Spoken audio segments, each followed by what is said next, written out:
Bonsoir à toutes et à tous, heureux de vous retrouver pour la tranche info en direct sur votre antenne Canal 10 Télévision avec au programme de cette soirée.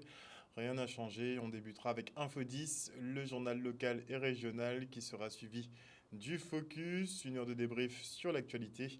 Et avec effectivement nos jeunes du mardi, on recevra aussi Monsieur Claude Kiavué qui organise un spectacle électronique groove à l'habitation Zévalos au Moule. Il nous en parlera plus amplement après la coupure pub de 19h. On traitera aussi des sujets d'actualité.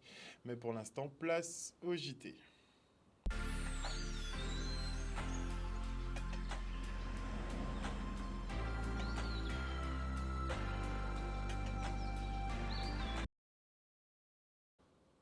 Nous sommes le mardi 7 juin 2022 et à l'heure où le système de santé français est littéralement à l'agonie, les soignants sont descendus aujourd'hui dans la rue.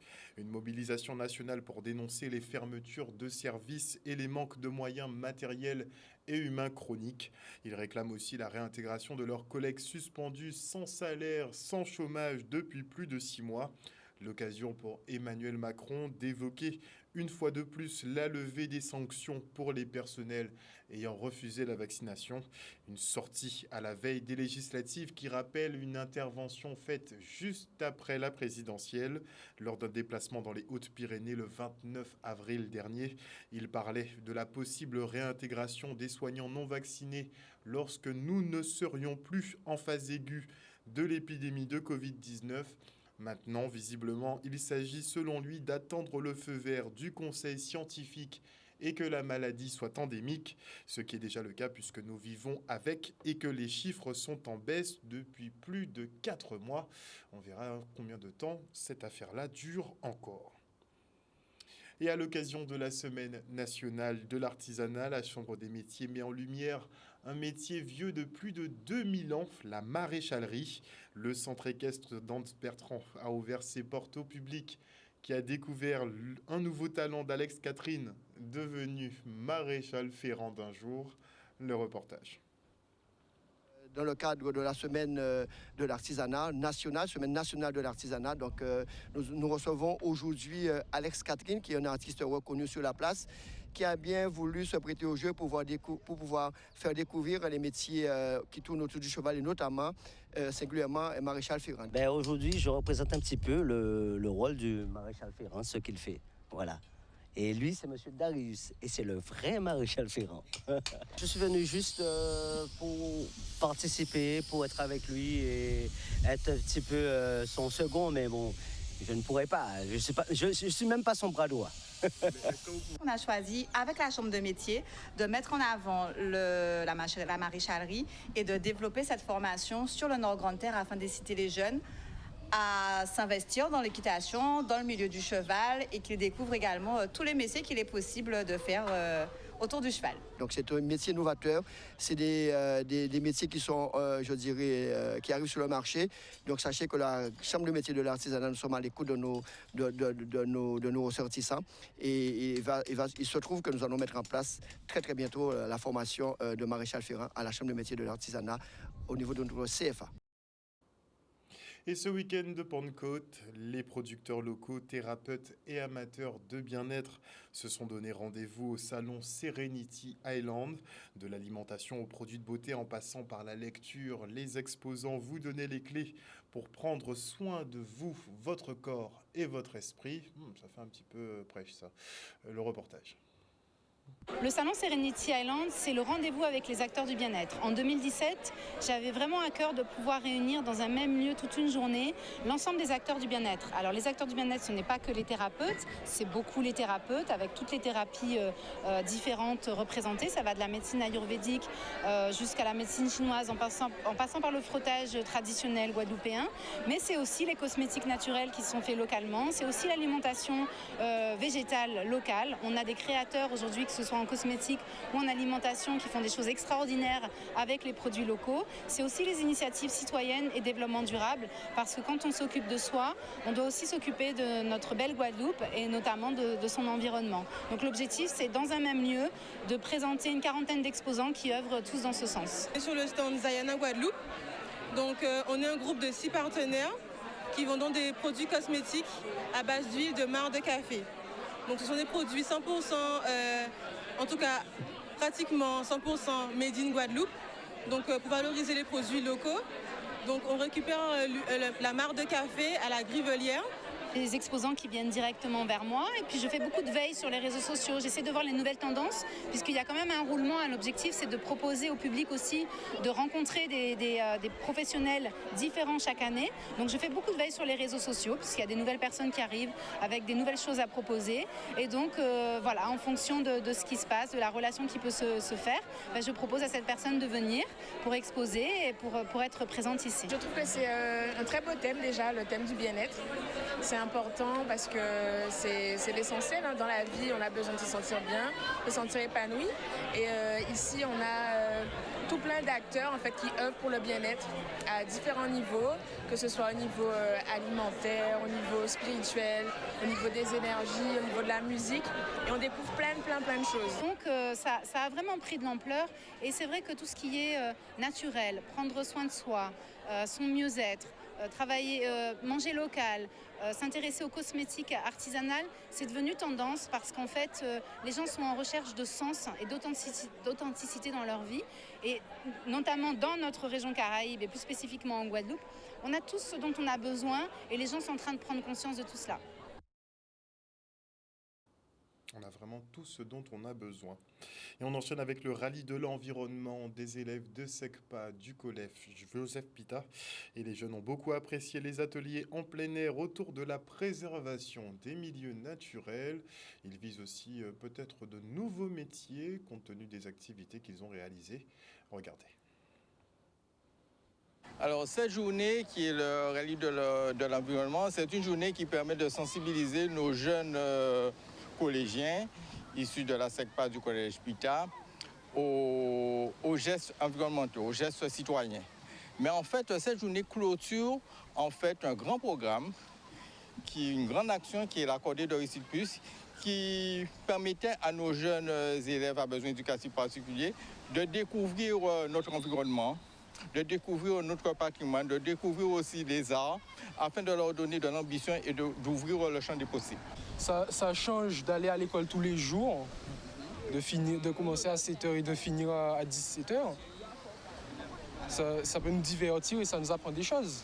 Mais je suis ravie en tout cas d'être là ce matin avec les élèves et avec les équipes éducatives parce qu'ici il s'agit d'une opération assez exceptionnelle et qui montre aussi l'intérêt d'une cité éducative puisqu'il s'agit avec des élèves qui sont à besoins éducatifs particuliers de travailler avec eux et c'est une action qui s'est déroulée tout au long de l'année. Il s'agissait de découvrir des métiers, il s'agit ici de travailler aussi à la remotivation de certains élèves, de donner aussi du sens à tous les apprentissages qu'ils ont et aujourd'hui de participer à ce rallye environnement. Alors ce que j'attends, c'est de l'engagement des élèves, c'est qu'ils aient aussi des rêves, qu'ils aient de l'ambition. Cela permettra aussi d'ouvrir le champ des possibles et en fait, ils vont se construire au fur et à mesure à travers ce type d'action. Ça permettrait de ce qu'on fait, ça permettrait de pouvoir avoir un métier. Et comme maître nageur, on pourrait gagner de l'argent. On vous paye l'heure où il faut surveiller et voilà. Alors on attend de ces actions, bien sûr, une prise de conscience aussi des élèves de tout le potentiel en termes d'emploi. Aujourd'hui, bien sûr, c'est une sensibilisation au savoir nager, une sensibilisation au développement durable, à l'intérêt aussi du secourisme. Donc nous avons tout un ensemble d'actions qui sont menées aujourd'hui et qui sont autant de temps de formation. Particulièrement, vu qu'à Joseph Pita, on nous a demandé de faire natation, j'ai voulu parce que je ne savais pas nager. Donc du coup, la dame nous a dit de venir et particulièrement, j'aime bien la natation. Voilà. J'aurais bien aimé faire sauvetage. Et retour sur une opération de sensibilisation aux bonnes pratiques sur la chaussée, la deux-roues mania. Tous les types de deux-roues, motorisés ou non, étaient invités à Sainte-Anne pour une grande réconciliation. Pas de ségrégation là pour ce coup. Le reportage. En fait, l'objectif de cette journée qui s'appelle la deux-roues mania, c'est la réconciliation du monde du deux roues avec le monde routier, c'est-à-dire les véhicules à 4 roues. Donc aujourd'hui, on parle beaucoup de deux roues motorisés et certains sont laissés pour compte dans la mesure qu'ils ne sont pas motorisés, mais aujourd'hui, nous les avons aussi rassemblés, c'est-à-dire les vélos, les mobylettes, les Solex, les motos, etc. Donc autour de cette manifestation, elle est ancrée sur la sécurité, où nous allons parler de sécurité et échanger pendant la journée avec des animations, des initiations pour les jeunes à la moto et au vélo. Pour une première fois, enfin apparemment nous sommes la deuxième ville à qui cette manifestation aura lieu. C'est tout le plaisir pour nous de l'accompagner et de faire tout ce qu'il y a dans notre possibilité, comme aujourd'hui, pour que cette manifestation soit réussie. D'ailleurs, quand je regarde autour de moi, tous les gens qui sont ici présents, ça, c'est déjà une très bonne chose. Et je dis déjà, rendez-vous l'année prochaine pour pouvoir mettre en place cette manifestation, mais de façon plus se préparer à l'avance pour que ce soit mieux que cette année-ci. L'entrée est donnée à tout le monde. Il n'y a pas d'être dans un club. Au contraire, on a des associations qui sont là. Les associations des Solex, des mobylettes, des grenades, des motos. On a même les motards du Nord. Voilà, et il n'y a pas d'obligation de quoi que ce soit. On va se rencontrer fraternellement autour de la sécurité. On fait de la sensibilisation. En fait, du coup, quand on part, il faut que tout le monde ait leurs gants, leurs casques, des chaussures de sécurité. Et on essaye de rouler lentement, mais sûrement. De cette manifestation, c'est la réconciliation, les retrouvailles des amoureux des deux roues. Voilà, c'est ça le fondement de cette manifestation. On passe dans le monde virtuel maintenant avec les phases de sélection des gamers qui s'envoleront pour les championnats du monde d'e-sport à Bali. Samedi, les meilleurs se sont affrontés au Cinestar, aux abîmes, sur des jeux comme Tekken 7. Ça, c'était pour les qualifications. Sinon, il y avait pas mal aussi de jeux juste pour s'amuser. Le reste en images. C'est une journée historique pour la Guadeloupe. Bon, faut savoir qu'au mois d'avril 2022, la Guadeloupe, par l'intermédiaire de GIA Games, a été officiellement reconnue au niveau des instances internationales, ce qui nous permet d'être le seul territoire, on va dire, des départements français d'Amérique à pouvoir participer désormais à la Coupe du monde d'e-sport ISF.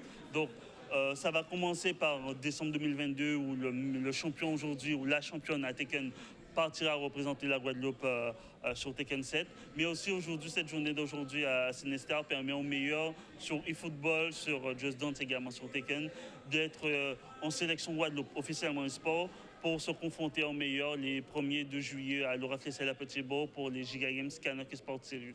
Honnêtement, pour aller à Bali, c'est vraiment une belle chose qu'on a la chance d'avoir, qu'on nous propose aussi, surtout en Guadeloupe.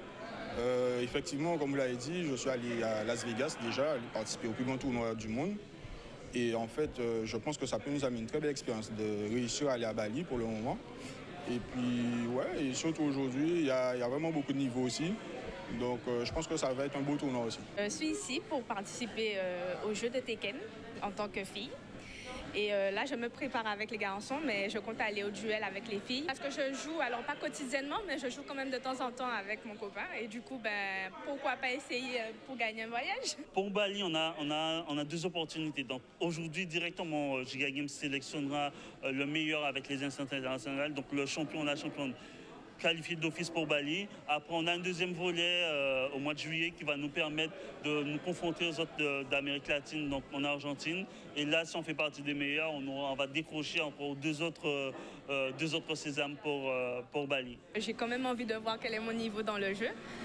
Je sais que je suis pas une pro, c'est parce que je joue pas quotidiennement, comme je vous disais, mais je sais que je me débrouille quand même pas mal. Donc voilà, j'aimerais quand même gagner pour montrer mes capacités dans le jeu. Pour mon niveau, regarder sur les différents jeux que je joue, parce que je joue pas uniquement qu'aux jeux de combat, je joue à tous les jeux de versus, FPS, même pour les jeux de course. Certains disent que la Guadeloupe et la Martinique peuvent pas s'entendre. On montre les jeunes autour de l'e-sport, on peut s'entendre et on travaille très bien en collaboration, notamment avec nos confrères de la Martinique de Rising Group.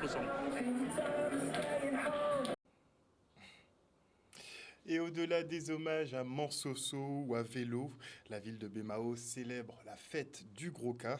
La journée de dimanche était consacrée à cet instrument patrimonial, une sorte de résistance culturelle, comme ils disent. Le reportage.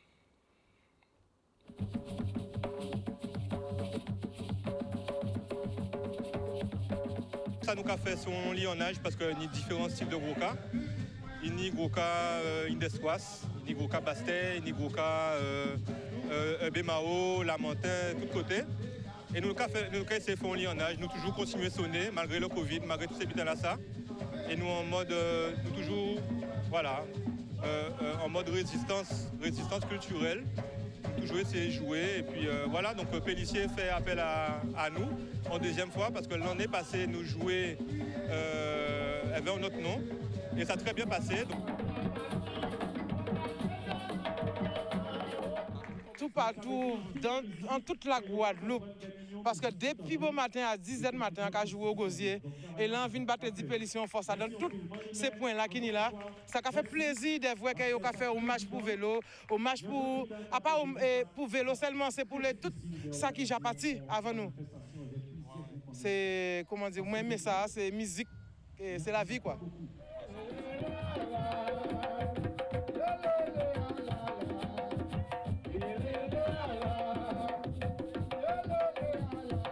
Nous avons un service culturel qui s'attache énormément à faire en sorte qu'il y ait une démocratisation de la culture sur le territoire de la ville de Bémao. Ça correspond d'ailleurs aux grandes orientations que j'ai fixées.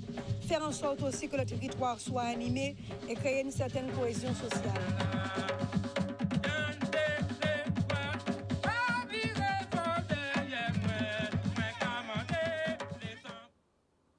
Des images signées Olivier Moradel. Et on souhaite maintenant un très joyeux anniversaire à Émilienne Bécarmin qui fête ses 111 ans cette année. C'est carrément la doyenne du club des centenaires. Tiens, cette femme qui traverse les siècles était marchande de fleurs et de légumes sur les marchés de Basse-Terre et Pointe-à-Pitre. Ses enfants et petits-enfants se demandent effectivement le secret de sa longévité, peut-être le maintien en activité, peut-être la nourriture, on ne sait pas exactement. En tout cas, elle est bel et bien là. Regardez. Pouvez ma vie, un seul mot, je parle que je l'aime. Ma mamie, elle est géniale. C'est la meilleure chanteuse que je connais. C'est une femme que j'ai connue comme étant gentille, serviable. Après, c'est vrai que c'est plus ma mère qui allait la voir en tant que sa grand-mère et mon grand-père. C'est à travers ces personnes-là que je l'ai plus connue. C'est une femme adorable. Et jusqu'à maintenant, on n'a jamais eu de disputes ni des difficultés. Mon mari adorait sa maman. Et jusqu'à maintenant, nous... on le voit comme ça, mais on n'a même pas envie de la laisser partir tellement qu'elle a toujours été gentille. Est-ce elle disait avoir un secret? Peut-être que papy, il sait. Hein? Papy, il sait peut-être si elle avait un secret, qu'elle donnait son secret de longévité. Mais je pense que, vous savez, on était beaucoup plus actifs avant. Les gens marchaient beaucoup, ils portaient leurs affaires, ils mangeaient plus sainement sur des terres plus saines aussi. Donc je pense que là aussi vient le secret de la longévité. Maman a travaillé beaucoup par contre, peut-être c'est ça qui l'a fait arriver à cet âge-là. Elle était marchande sur le marché de Basse-Terre. Et elle vendait des marchandises, c'est-à-dire des fleurs, des légumes, etc. quoi. Et donc, elle a beaucoup travaillé, tout ce que j'ai pu dire. Elle a bien travaillé dans sa vie. Elle était marchande des fleurs, marchande des légumes et tout. Elle fait des Pointe-à-Pitre, Basse-Terre. À un moment, elle était à Basse-Terre. À un moment, elle était à Pointe-à-Pitre étant jeune et tout. Et elle a toujours bien vécu. Elle était mariée. Elle a bien vécu aussi avec son mari. Elle a bien élevé ses enfants. Je sais qu'elle a 111 ans. Elle doit partir tôt ou tard, comme nous-mêmes, on doit partir. Mais tant qu'elle est là, on aurait bien voulu que ça continue. Elle n'est pas pressée, comme nous autres d'ailleurs. Et petit focus avant de se quitter sur Richard Vialat, artiste peintre qui expose à Sainte-Anne. Il vous invite à découvrir ses œuvres assez singulières en 2 et 3 dimensions pour lesquelles il vous faut des lunettes, carrément. Le reportage. Le procédé de cette restitution du relief repose sur le décalage subtil entre 2 images, l'une perçue par l'œil gauche en filtre rouge, l'autre perçue par l'œil droit en filtre bleu. Voilà. Mais je tiens à dire, par contre, c'est très important, que les peintures ne sont pas du tout conditionnées à la vision en relief. D'ailleurs, elles pourraient s'appeler des peintures 2D, 3D, ce qui serait plus exact comme appellation. Et donc, on peut les regarder, il faut les regarder normalement, sans les lunettes, les apprécier pour leur esthétique, on va dire, particulière. Et puis si on met les lunettes, en prenant son temps, parce que j'invoque le temps long, et la peinture après tout est le médium du temps long, et si on prend un petit peu de distance, qu'on se laisse bercer par la peinture, aller, alors on voit certains décrochages de plans, parfois surgissants, c'est-à-dire qu'il y a certains tableaux, il y a vraiment des éléments qui sortent du champ du tableau, et puis parfois plus subtils, plus délicats, avec simplement un étagement, on va dire, des plans. Alors ça m'a vraiment plu, parce que grâce à ces lunettes, on est vraiment plongé dans un univers. J'ai entendu un commentaire d'une toute petite fille que j'ai trouvé assez génial. Elle a dit « on a l'impression qu'il peint sur l'eau ». Il y a ce mouvement.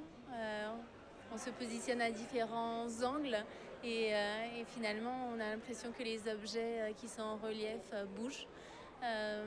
J'ai beaucoup apprécié les tableaux où il y avait des personnages parce que c'était extrêmement réaliste. On avait l'impression de vivre la scène. C'est aussi une peinture qui évoque un monde futuriste, un futur dystopique, on va dire, lié à l'avènement des intelligences artificielles, du monde numérique, de la réalité virtuelle, des métaverses et tout ce champ-là, en fin de compte, de la technologie qui envahit petit à petit notre monde et qui m'intéresse depuis très très très longtemps, et en particulier la réalité virtuelle. Je n'ai pas de vision ni narrative et encore moins critique ou morale par rapport à cette question. En fait, j'ai plus un point de vue philosophique par rapport à ça, et à savoir cet étonnement de ce basculement progressif, finalement, d'hybridation de l'homme à la machine. Voilà, chers téléspectateurs, nous sommes arrivés au terme de ce journal. Merci pour votre fidélité à ce programme. Visiblement, il y aura un candidat à l'élection, aux élections législatives qui serait placé en garde à vue pour agression sexuelle. J'ai pas eu le temps de bien me pencher là-dessus, mais on va voir un petit peu ce que ça donne. En tout cas, passez une bonne soirée à l'écoute de nos programmes. Le journal revient demain à 18h30. Bisous, bisous tout le monde.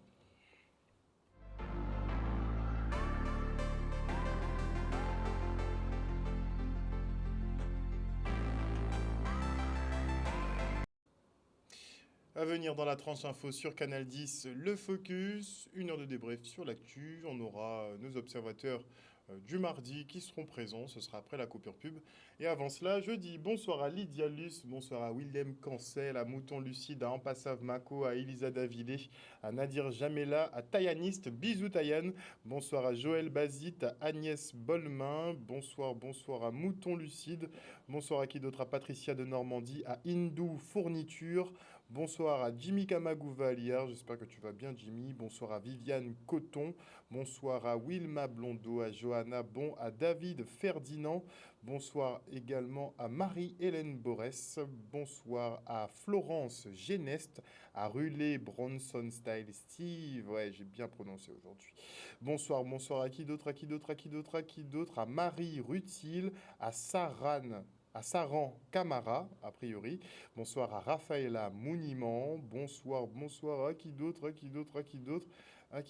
Ah, je devais faire un petit coucou à Barbie, je crois que c'était Barbie de Pointe-à-Pitre, si je ne m'abuse. Et aussi saluer, on s'est croisés il y a quelques semaines de cela quand même. Je tenais à saluer une dame que j'ai rencontrée dans une caisse de supermarché, et une dame très généreuse puisqu'elle payait en fait les courses d'une dame, enfin son paiement avait été refusé, je voyais un petit peu le tableau, et c'était du côté du Super U de Pointe-à-Pitre. En tout cas, merci effectivement à toutes ces personnes qui viennent en aide à leurs prochains comme ça, sans raison. On se retrouve après la pub.